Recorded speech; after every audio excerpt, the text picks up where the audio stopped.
el nervio le gana a cualquiera. Entonces, pero este sermón, pues lo hice con todo mi conocimiento que pueda tener. No tengo mucho, pero vamos aprendiendo todos los días la palabra de Dios. Le puse por nombre el verdadero pueblo de Dios.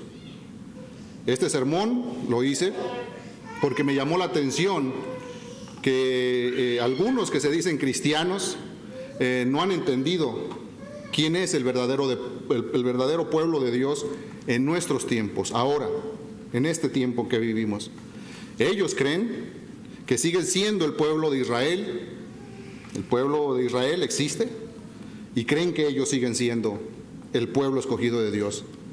Y se afanan esas personas por aprender palabras en hebreo, por hablar en hebreo, y empiezan con shalom y creen que de esa manera se acercan más a nuestro Dios. Y muchos se afanan en ir a esos lugares donde nuestro Señor Jesucristo anduvo caminando en Israel, porque ellos, según ellos, quieren tener un acercamiento con Dios. Creen que así, de esa manera, estando en esos lugares, ellos van a poder tener ese acercamiento con nuestro Señor Jesucristo, con nuestro Dios. Pero nosotros sabemos que no es así. No necesitamos ir tan lejos para tener un encuentro con nuestro Dios. Desde nuestro cuarto, en nuestra casa, a solas, nosotros vamos en oración a nuestro Dios y así tenemos nosotros un encuentro cercano con nuestro Dios. Cuando oramos a Él, le pedimos, le platicamos nuestros problemas que tenemos, le pedimos a nuestro Dios que nos ayuden en nuestras enfermedades. No tenemos trabajo, le pedimos trabajo. Nos fue bien en el trabajo, le damos gracias. De esa manera nosotros estamos teniendo un encuentro con nuestro Dios. Él nos escucha. No necesitamos nosotros ir tan lejos. Pero empecemos mirando cómo se conducía el pueblo de Dios. ¿Qué es lo que hacían ellos? El pueblo de Dios, antes de la venida de nuestro Señor Jesucristo, vamos a ver qué tipo de fiesta celebraban ellos. Allá en Éxodo 23, del 14 al 17, 3 veces en el año me celebraréis fiesta. La fiesta de los panes sin levadura guardarás. 7 días comerás los panes sin levadura, como yo te mandé, en el tiempo del mes de Abib, porque en él saliste de Egipto. Y ninguno se presentará delante de mí con las manos vacías. También la fiesta de la siega, los primeros frutos de tus labores que hubieres sembrado en el campo, y la fiesta de la cosecha a la salida del año. Cuando hayas recogido los frutos de tus labores del campo, 3 veces en el año se presentará todo varón delante de Jehová el Señor. Dios estaba especificando qué es lo que quería.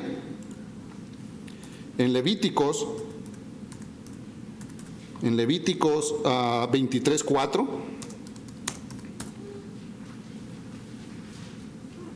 del 4 al 6, estas son las fiestas solemnes de Jehová, las convocaciones santas, a las cuales convocaréis en sus tiempos. En el mes primero, a los 14 del mes, entre las 2 tardes, Pascua es de Jehová.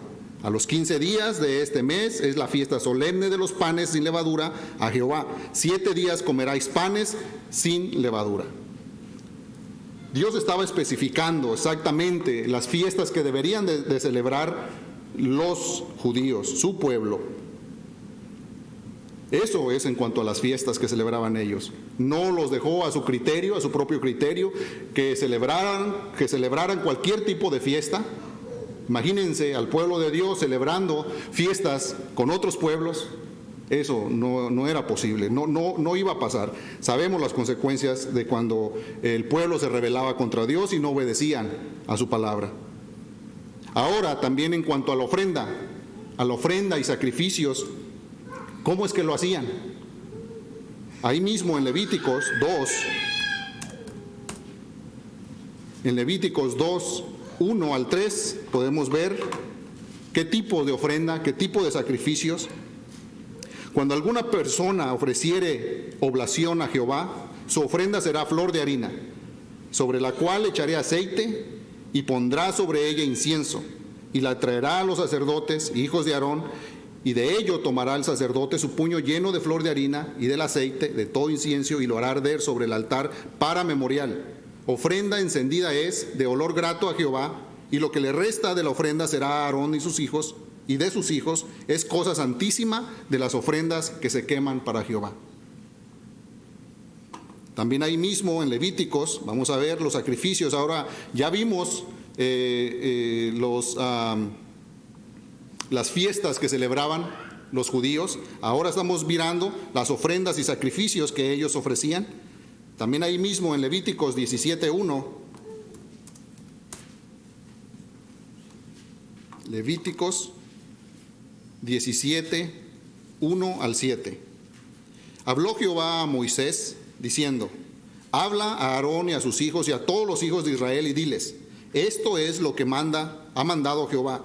Cualquier varón de la casa de Israel que degollare buey o cordero o cabra en el campamento o fuera de él, y no lo trajere a la puerta del tabernáculo de reunión para ofrecer ofrenda a Jehová delante del tabernáculo de Jehová, será culpado de sangre de tal varón. El tal varón sangre derramó. Será cortado el tal varón de entre su pueblo, a fin de que traigan los hijos de Israel su sacrificio, los que sacrifican en medio del campo, para que los traigan a Jehová a la puerta del tabernáculo de reunión al sacerdote.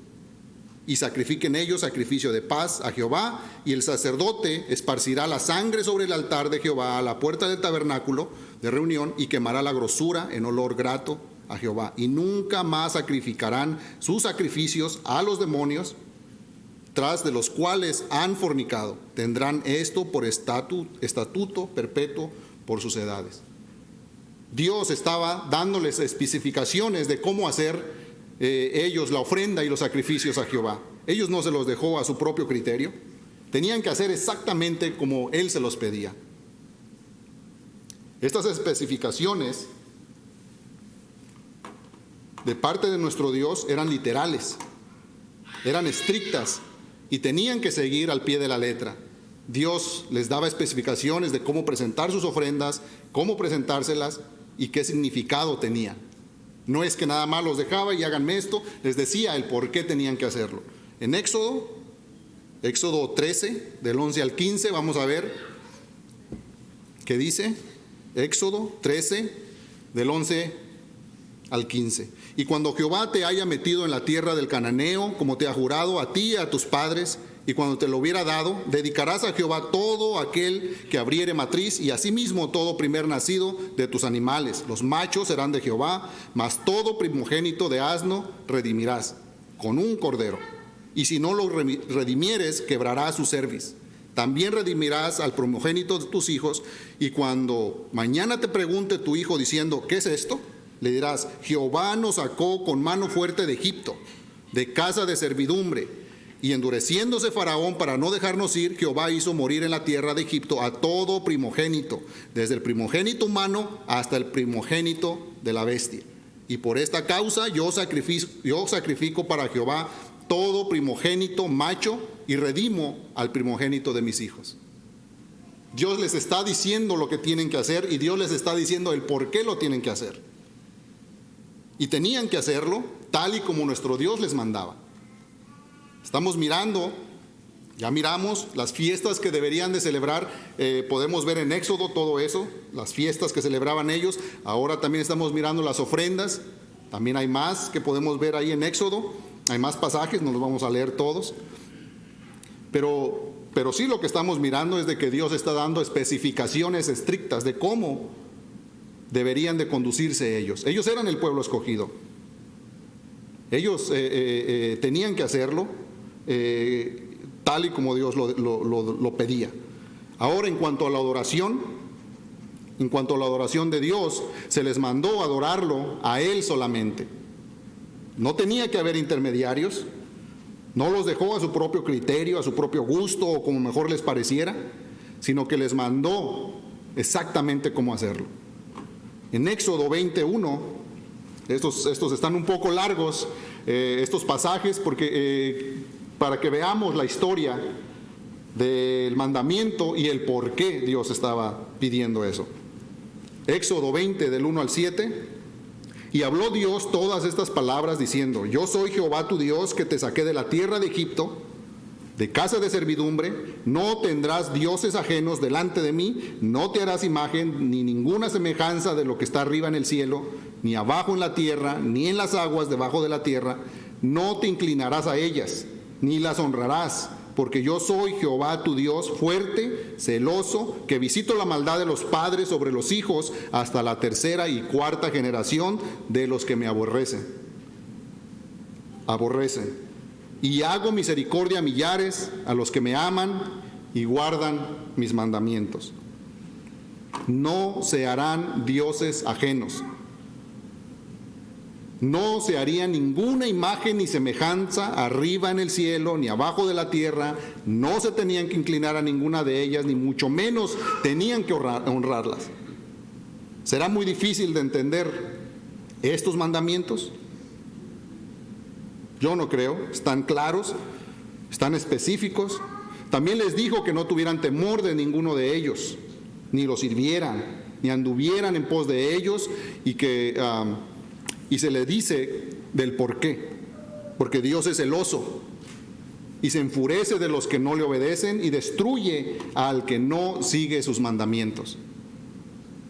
Deuteronomio 6, 13 al 15. A Jehová tu Dios temerás, a él solo servirás y por su nombre jurarás.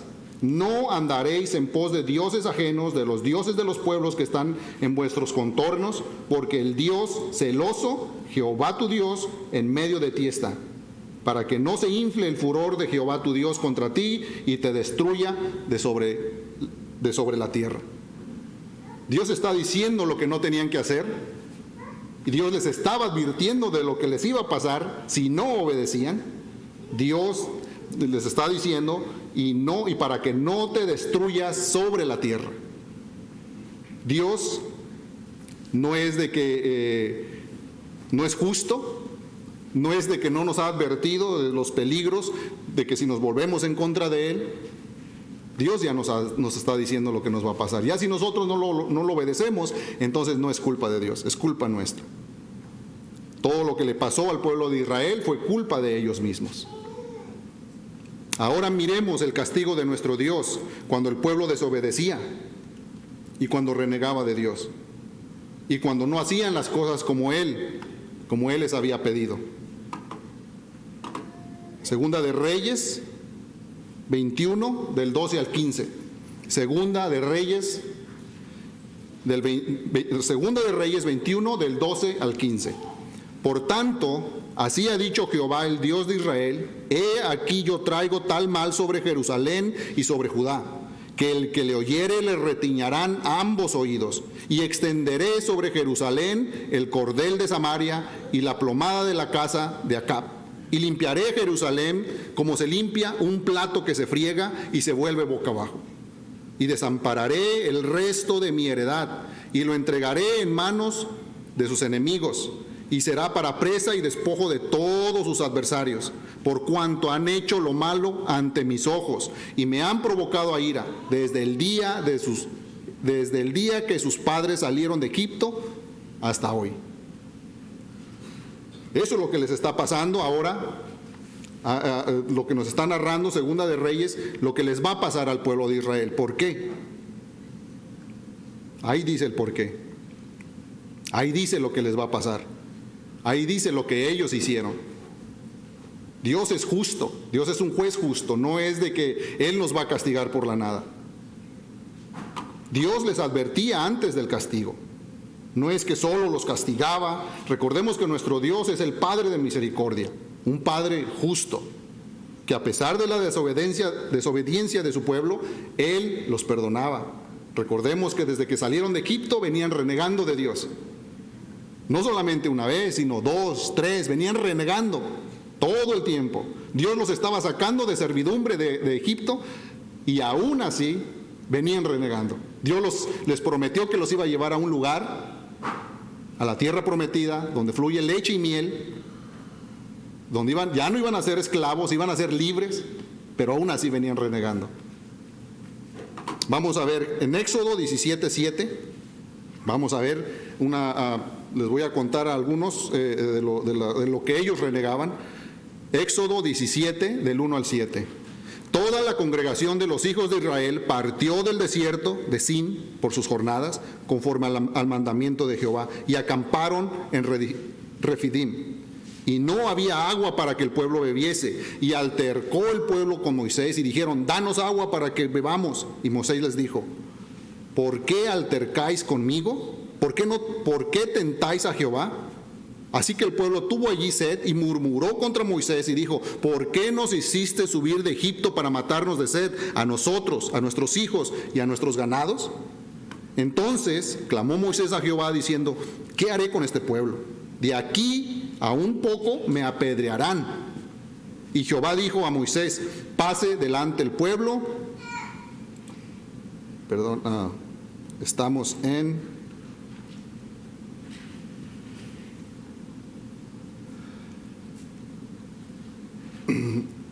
de aquí un poco me apedrearán. Y Jehová dijo a Moisés: pasa delante del pueblo y toma contigo de los ancianos de Israel, y toma también en tu mano tu vara con que golpeaste el río, y ve. He aquí que yo estaré delante de ti, allí sobre la peña de Oreb, y golpearás la peña, y saldrá de ella aguas, y beberá el pueblo. Y Moisés hizo así en presencia de los ancianos de Israel, y llamó el nombre de aquel lugar Masar y Meriba, por la rencilla de los hijos de Israel, y porque tentaron a Jehová diciendo: ¿está pues Jehová entre nosotros o no? Estaban dudando, que no había apenas abierto el mar y ellos pasaron como en seco. Y ellos están preguntando aquí: ¿está pues Jehová entre nosotros o no? Porque tenemos sed. ¿No habían visto el poder de Dios?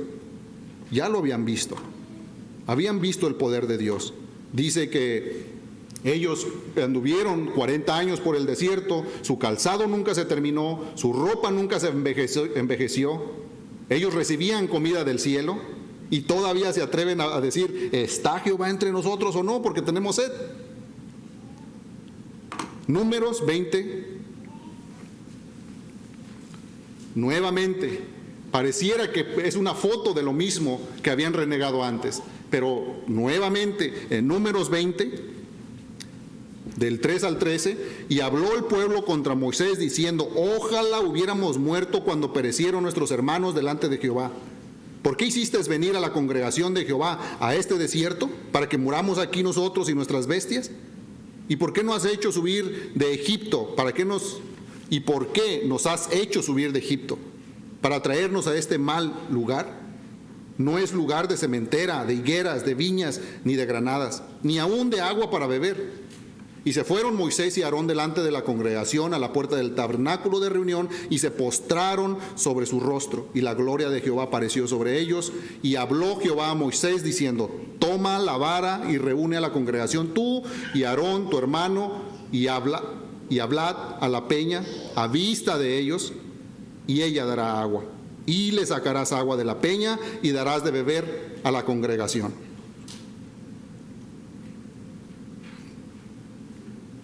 Y darás de beber a la congregación y a sus bestias. Entonces Moisés tomó la vara de delante de Jehová, como él le mandó, y reunieron Moisés y Aarón a la congregación delante de la peña, y les dijo: oíd ahora, rebeldes, os hemos de hacer salir aguas de esta peña. Entonces alzó Moisés su mano y golpeó la peña con su vara 2 veces, y salieron muchas aguas, y bebió la congregación y sus bestias. Y Jehová dijo a Moisés y Aarón: por cuanto no creísteis en mí para santificarme delante de los hijos de Israel, por tanto no meteréis a esta congregación a la tierra que les he dado. Estas son las aguas de la rencilla por las cuales contendieron los hijos de Israel contra Jehová, y él les santificó en ellos. Y él se santificó en ellos. Ahora Moisés estaba cometiendo, lo hicieron, vamos a decirlo así. Dios no le dijo que golpeara 2 veces la roca. Dios le dijo: ve y habla a la roca. ¿Y qué hizo Moisés? Fue y no solamente la golpeó una vez, sino la golpeó 2 veces. ¿Qué pasó después de eso? Les dijo que no iban a entrar a la tierra prometida. Toda esa generación iba a morir en el desierto. Mismo Moisés no iba a entrar. La rebeldía de su pueblo era más que clara. Salmos 91, 8 y 9. No endurezcáis vuestro corazón como en Meriba, como en el día de Masá, en el desierto, donde me tentaron vuestros padres, me probaron y vieron mis obras. ¿Qué obras miraron? Las obras, el castigo que recibieron por no obedecer a lo que nuestro Dios les decía. Ese es el castigo. Ahora estamos mirando el castigo de nuestro Dios al pueblo cuando desobedecía. Vimos que también era estricto en sus castigos. Aquí estamos mirando el misericordioso favor de Dios mostrado al pueblo elegido, al pueblo de Israel, pero no solo la misericordia de nuestro Dios, sino también el castigo hacia ellos. Cuando se apartaban de nuestro Dios, recibían castigo. Cuando desobedecían las leyes establecidas por Él, recibían castigos. Bendiciones y misericordia cuando obedecían y castigo y sufrimiento cuando la desobedecían. Ellos tenían una responsabilidad muy grande y era dirigirse por esta tierra correctamente para que por medio de ellos la gloria de nuestro Dios fuera vista por todo el mundo. Ellos tenían una responsabilidad muy grande y tenían que dirigirse correctamente porque era de la manera que nuestro Dios iba a mostrar su gloria para todo el mundo. Ezequiel 20, del 40 al 41. Pero en mi santo monte, en el alto monte de Israel, dice Jehová el Señor, allí me servirá toda la casa de Israel, toda ella en la tierra, allí los aceptaré, allí demandaré vuestras ofrendas y las primicias de vuestros dones, con todas vuestras cosas sagradas, como incienso agradable os aceptaré. Cuando os haya sacado de entre los pueblos y os haya congregado de entre las tierras en que estáis esparcidos. Y seré santificado en vosotros a los ojos de las naciones. Por medio del pueblo de Israel, la gloria de nuestro Dios tenía que ser vista por todo el mundo. Tenían una importante labor de conducirse bien. Vemos que no lo hacían. Dios siempre tuvo misericordia con el pueblo de Israel. Nunca los abandonó. Cuando ellos volteaban su rostro a nuestro Dios, Él los escuchaba. Segunda de Reyes 13, 23. Segunda de Reyes 13, 23. Mas Jehová tuvo misericordia de ellos y se compadeció de ellos y los miró a causa de su pacto con Abraham, Isaac y Jacob. Y no quiso destruirlos ni echarlos de delante de su presencia hasta hoy.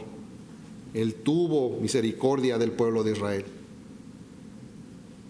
También ahí mismo en Segunda de Reyes 14, 26.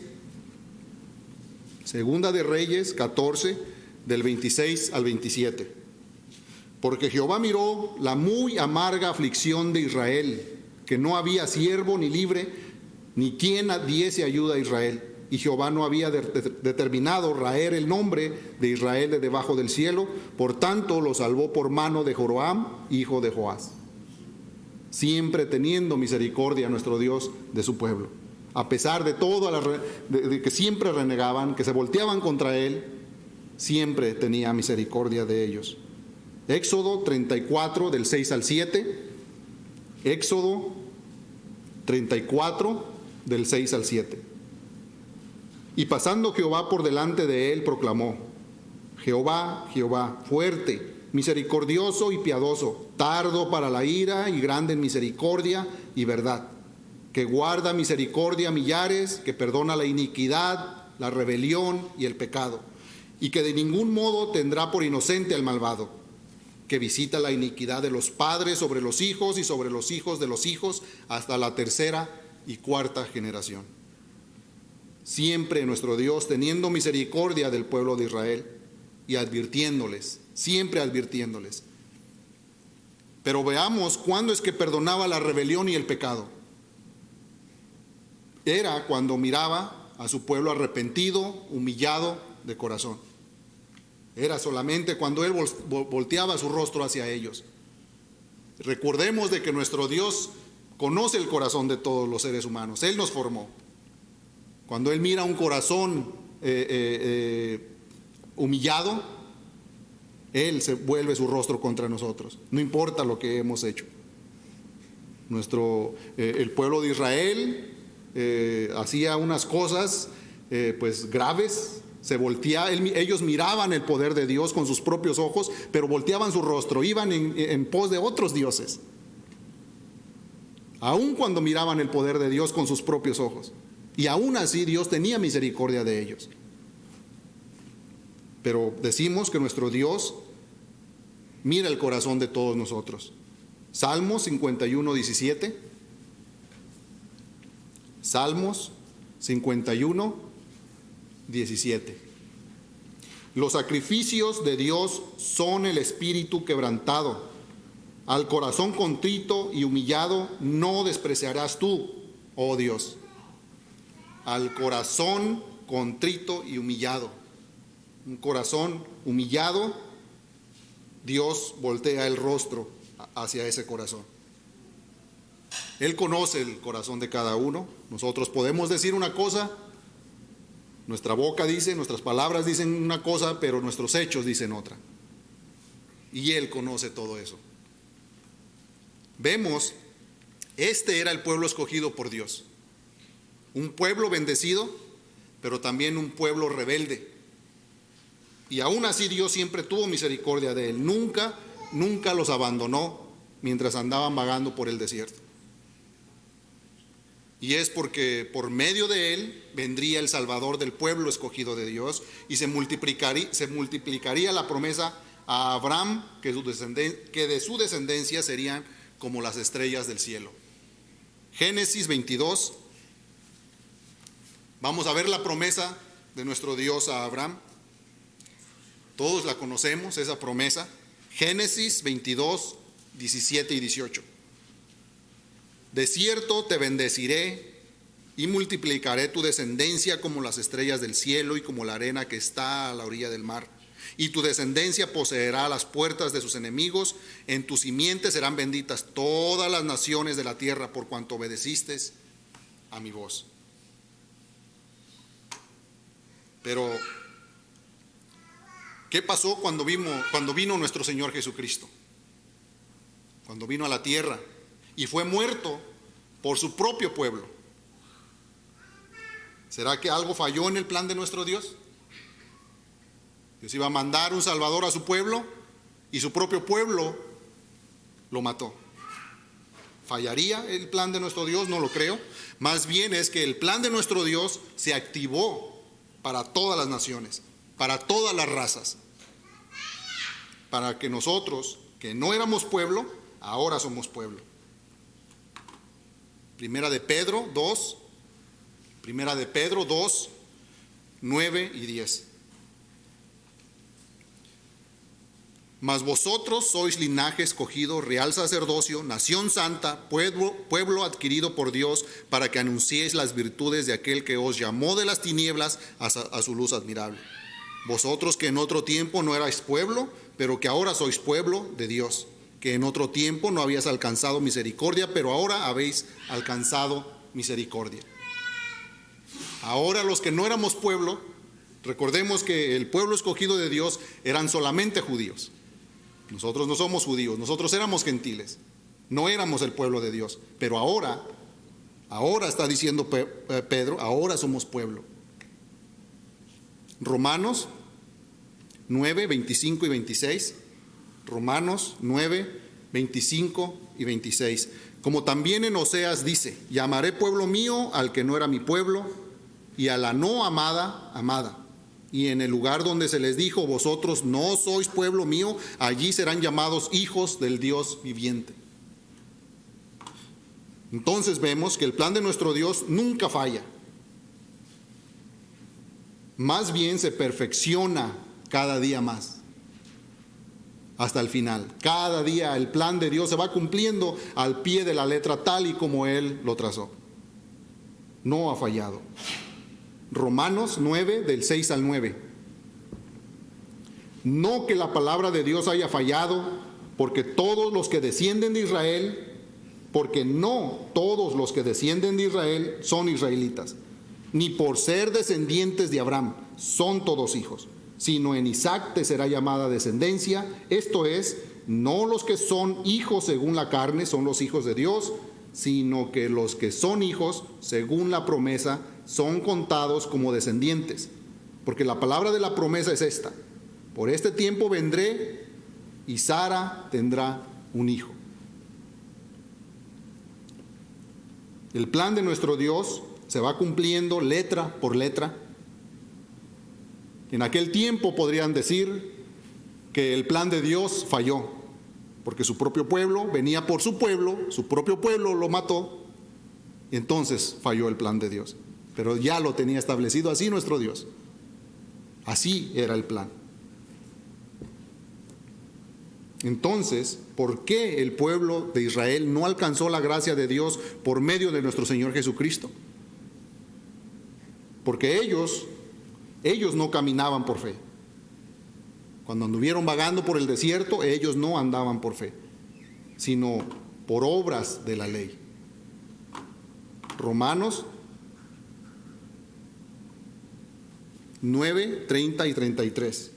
¿Qué pues diremos? Que los gentiles que no iban tras la justicia han alcanzado la justicia, es decir, la justicia que es por fe. Mas Israel, que iba tras una ley de justicia, no la alcanzó. ¿Por qué? Porque iban tras ella no por fe, sino como por obras de la ley, pues tropezaron en la piedra de tropiezo, como está escrito: he aquí pongo en Sión piedra de tropiezo y roca de caída, y el que creyere en él no será avergonzado. ¿Quién es la roca? ¿Dónde tropezaron los judíos? ¿De qué roca está hablando? De nuestro Señor Jesucristo. La roca es nuestro Señor Jesucristo, y en esa roca ellos tropezaron.